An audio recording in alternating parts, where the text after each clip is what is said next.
Welcome to your deep dive, and get this, we're tackling psychotherapy. And it's not just some casual dip, we're talking 120 meta-analyses published between 2020 and 2024. Wow, that's a lot of data. We're talking cutting edge stuff here, not just the same old therapy work spiel. This is about really getting into the nitty-gritty, the hows and the whys. Right, like, we all hear therapy works, but what does that even mean? Does it actually work? Like, really? The American Psychological Association seems to think so. They're not wrong. This research, it's a slam dunk for therapy. And I'm not talking about just feeling a bit better. This is serious improvement. Depression, anxiety, PTSD, the works. One study we looked at, it found that people who went through therapy for substance abuse, their relapse rates were down 40% compared to those who didn't. That's massive. 40%. Okay, now that's impressive. But let's be real, picking a therapist, it can feel like wandering in the dark. How's anyone supposed to know which therapy is best for them? The $1,000,000 question. Yes. You ready for some twists? Because the dodo bird verdict is still king. Dodo bird verdict. Come on now, you're messing with me, right? Not at all. It's this idea that while all therapies work, they're kind of equal in how effective they are overall. Think of it like a race where everyone crosses the finish line at the same time. It doesn't matter what path they took. So basically, it's not about finding the perfect therapy, but finding what clicks for you. Speaking of clicking, what about online therapy? It's everywhere these days. But can staring at a screen really replace a face-to-face connection with a therapist? Funny you should mention that. This research tackles that head on. And guess what? For lots of issues, online therapy is just as good as in-person, especially for anxiety and depression. And get this, clients are saying they feel just as connected to their therapist online. That's really interesting. It's good to know there are different ways to connect with a therapist that work, but I have to ask, what is it about that connection that makes therapy work in the first place? It all comes down to the therapeutic alliance, that special bond you build. Trust, empathy. Imagine your therapist is like a mountain guide. They have the skills to get you through tough terrain, but it's that trust, that connection that makes you feel safe enough to even start climbing. I like that, the therapist as a mountain guide. So, therapy works, the type might not matter as much as we think, and the connection is key. Got it. But what about us, the clients? Do our own strengths and weaknesses matter on this journey? You bet. Turns out, our individual quirks play a huge role. Take resilience, for example, that ability to bounce back. It's a biggie. So if you're naturally resilient, therapy might be a smoother ride. It's a bit more nuanced than that. Having that foundation helps, sure. But here's the cool part. Therapy actually helps you build resilience, like hitting the mental gym. So even if you're not feeling super resilient right now, therapy can help you get there. You got it. It equips you with tools and strategies to face those curveballs life throws. But, and there's often a but, there's this thing called self-criticism. Oh, tell me about it. That inner critic, always lurking. How does that impact things? Picture it like a gremlin on your shoulder, whispering doubts and undermining your progress. This little bugger can really sabotage therapy, makes those aha moments, those sudden gains, all the more important. Sudden gains, huh? Those breakthroughs where things just click. Tell me more about those. Imagine this. You're struggling with social anxiety, right? And bam, after one amazing session, you're at a party feeling totally comfortable and confident. That's a sudden gain. And the research says they're a real game changer. That's wild. So sometimes it's not this slow climb, but more like leaps and bounds. Precisely. What's even cooler is that these gains, they're often tied to moments of deep emotional processing, big shifts in how we see things. It's like finding a hidden treasure that changes everything. Okay, now this is fascinating. But so far, we've been talking about research that mostly comes from Western cultures. What about other parts of the world? Does therapy work the same way everywhere? That's a really important point. And these meta-analyses, they actually cover research from all over the globe. Different cultures, different backgrounds, it's all in there. And here's the thing. Therapy, it seems to work across borders. Really? That's amazing. Why do you think that is? There are a few theories. One idea is that in places where mental health care is harder to come by, people value therapy even more. It's like finding water in a desert. You appreciate it so much more when it's scarce. Exactly. But there's more to it than that. Many cultures already have this tradition of seeking guidance from elders or healers, so therapy might feel like a natural extension of that. So it's not just about the therapy itself, but the cultural context too. That's fascinating. But with all this talk about how well therapy works, shouldn't we also be talking about risks? Is it always safe? You're right. It's crucial to be realistic. While therapy is generally safe, there can be bumps in the road. especially when dealing with trauma, severe mental illness, intense emotions. So it's not always sunshine and roses. It can actually get tougher. Sometimes, yes. Like, imagine ripping off a Band-Aid. It stings at first, right? Some people might feel a temporary increase in emotional intensity as they dig deeper. Makes sense. But what about more serious risks? Those must exist, right? In some cases, therapy might uncover hidden issues or trigger unexpected reactions. That's why having a qualified, experienced therapist is so important. They can guide you through those rough patches. It's like having that skilled mountain guide again, right? But okay, let's say you're ready to start therapy. There are so many different types. How do you even choose? I hear you. It can feel overwhelming. But the cool thing is, that variety is actually a good thing. It means therapy can be tailored to you. Like with any healthcare, right? You wouldn't use a hammer to fix a leaky faucet. Exactly. And many therapists, they blend different approaches to create a plan just for you. It's not about being stuck in one box, but having a whole toolbox of techniques. So it's about finding what works for you. But with so many choices, where do you even begin? That's where research comes in, and a good therapist. Those meta-analyses we talked about, they offer insights into what works best for different issues. Yeah. And a therapist, they can give you personalized advice based on your needs.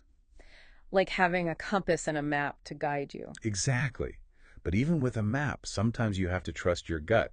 If something feels right, explore it. I love that. It's about combining knowledge with intuition. But therapy is not just about fixing what's broken inside us, right? What about our connections with others? How does therapy affect that? Spot on. The research shows that therapy doesn't just help you. It ripples outward. Your relationships with your partner, family, friends, even coworkers, they all benefit. So it's not just individual healing. It's about healthier, happier connections. Exactly. Therapy gives you the tools to communicate better, be more empathetic, manage your emotions. All those things are crucial for healthy relationships. Like upgrading your relationship software, getting a whole new operating system. I like that. You get new strategies to handle conflict, express your needs, build stronger bonds. So it's not just fixing what's broken, but making what's already there even stronger. What about people who are single? Could therapy help them prepare for future relationships? Absolutely. It can be incredibly empowering. You address past hurts, develop healthier patterns, and become more self-aware. All of that helps you approach dating with more confidence. So whether you're in a relationship or not, therapy can help you build a strong foundation for connection. But let's be real, therapy can be expensive.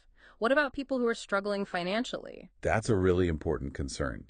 And while it's true that therapy can be a big investment, it doesn't always have to break the bank. Many therapists offer sliding scale fees, so they adjust their rates based on your income. That's good to know, so don't be afraid to ask about those options. Definitely not. Plus, there are community mental health centers and nonprofits that offer therapy at lower costs. So there are resources out there, even if money is tight. But besides those immediate costs, could there be long-term savings from therapy? Now you're thinking strategically. By addressing mental health early on, you might prevent bigger problems down the line, which means saving money on healthcare costs in the long run. That's a great point. It's like investing in your well-being. Speaking of investments, let's talk medication. It's a big one, and people have strong opinions. What's the research say about using medication along with therapy? The medication question. It's often surrounded by stigma, which is unfortunate. Here's the thing. Research shows that for certain conditions, combining medication and therapy is the most effective approach, especially for serious conditions like major depression, bipolar disorder, schizophrenia. So it's not about picking one or the other, but finding the right combination for you. Precisely. For some people, medication can offer quick relief from really tough symptoms, which allows them to actually engage in therapy more effectively. It's like building a bridge to a place where you can really benefit from the therapy. I love that analogy. So medication isn't a magic solution, but it can be a valuable tool in the process. Exactly.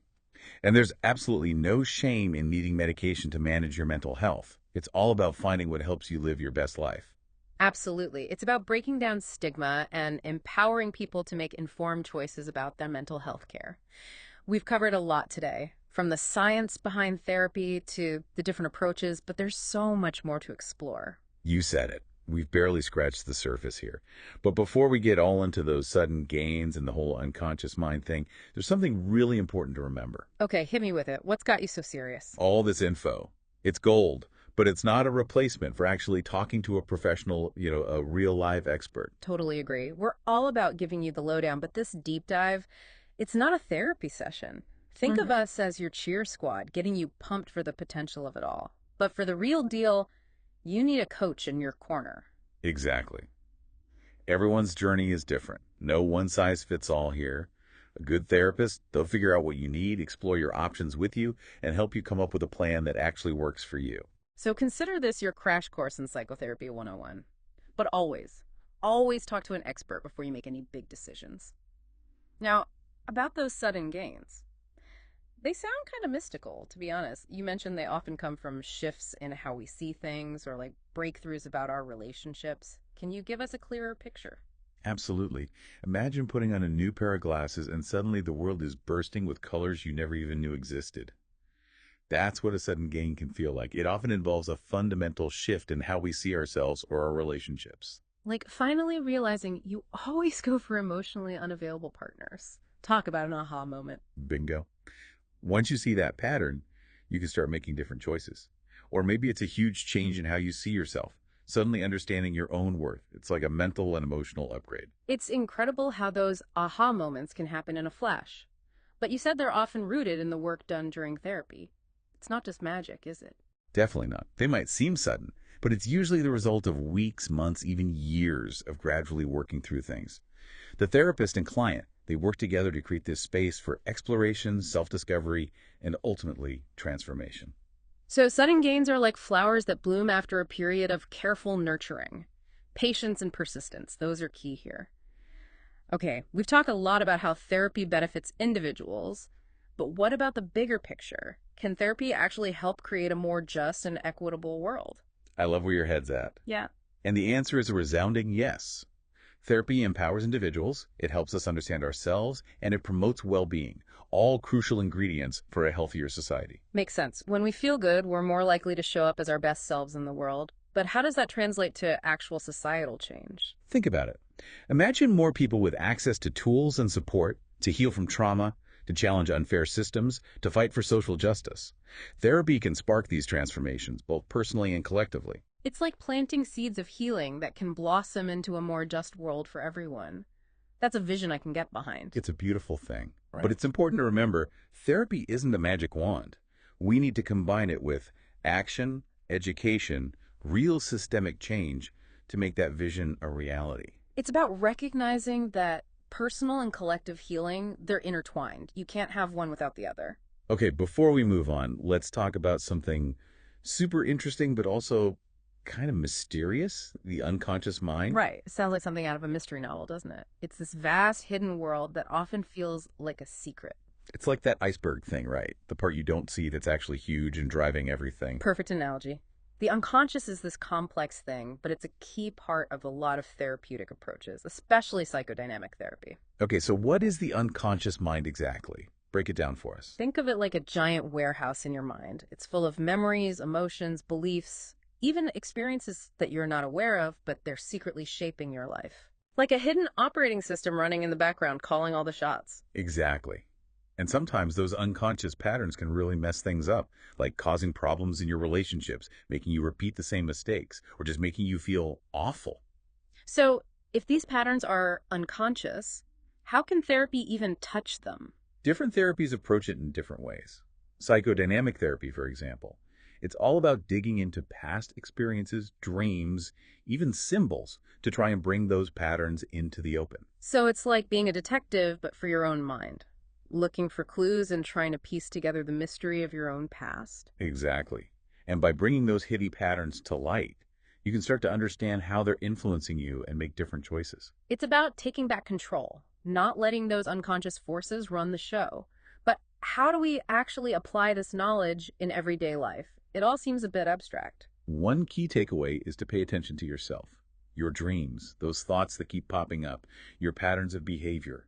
Those are clues to what's going on beneath the surface. So we need to be more aware of those whispers from within. Are there any practices that can help with that? Absolutely. Journaling is a big one. Meditation, creative expression, those are all great ways to explore your inner world and get to know those hidden parts of yourself. It's like becoming an archaeologist of your own mind. uncovering hidden artifacts and trying to piece together the story of who you are. I love that.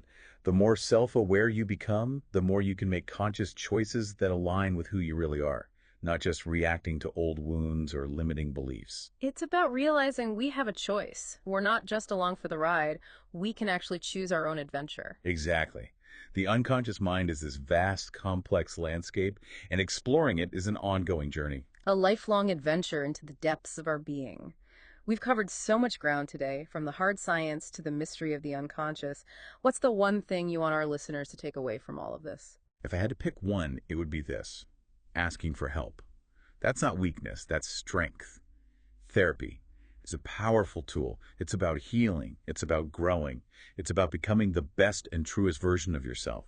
It's a commitment to living a more authentic and fulfilling life. Beautifully put. And remember, there are so many paths you can take, so many resources out there, so much support. Don't be afraid to explore, ask questions, and find what feels right for you. Exactly. Your journey is yours alone. Trust your gut, let the research guide you, but also listen to your heart. And on that note, we have a little surprise for our listeners before we wrap things up. Okay, you got me on the edge of my seat. Spill the beans. What's the surprise? Well, remember those 120 meta-analyses we've been talking about? We dug deep, sifted through all of it, and we've got a little bonus round for you, the top 3 insights from the latest and greatest research on psychotherapy. Oh, I love a good top 3. It's like the best of from our deep dive. Hit me with number 1. What blew your mind? All right, get ready for this. The therapist you choose. Way more important than the specific type of therapy you do. Really? So it's not about finding the perfect therapy, but the perfect therapist for you. That makes sense, but what makes a therapist the right fit, according to all this research? It boils down to a few things. Number 1, you got to feel heard, truly heard and understood by your therapist. Like that connection and empathy we were talking about earlier, it's huge. Number 2, your therapist should be on the same page with your values, your goals, all of that. And last but not least, experience matters. Find someone who really knows their stuff, especially when it comes to what you're going through. So it's just like any important relationship, trust your gut, find someone you vibe with, and don't be afraid to keep looking until it feels right. Okay, what's insight number 2? This one is super interesting. Mindfulness-based therapies. They're having a moment. We're seeing more and more proof that stuff like meditation and yoga can have a massive impact on your mental well-being. Mindfulness is everywhere these days, but what's the deal with that? Is it just hype, or is there something real behind it? Oh, it's way more than hype. Mindfulness-based therapies, they help you change how you relate to your own thoughts and feelings. Instead of getting swept away by every anxious thought or drowning in negativity, you learn to just observe those thoughts and emotions, with curiosity, acceptance, no judgment. So it's like training your mind to be a calmer, more peaceful place. No more getting hijacked by every little thing. That's powerful stuff. All right, lay it on me. What's the final insight from the front lines of research? This one might surprise you. Therapy. It's not just for people struggling with mental health issues.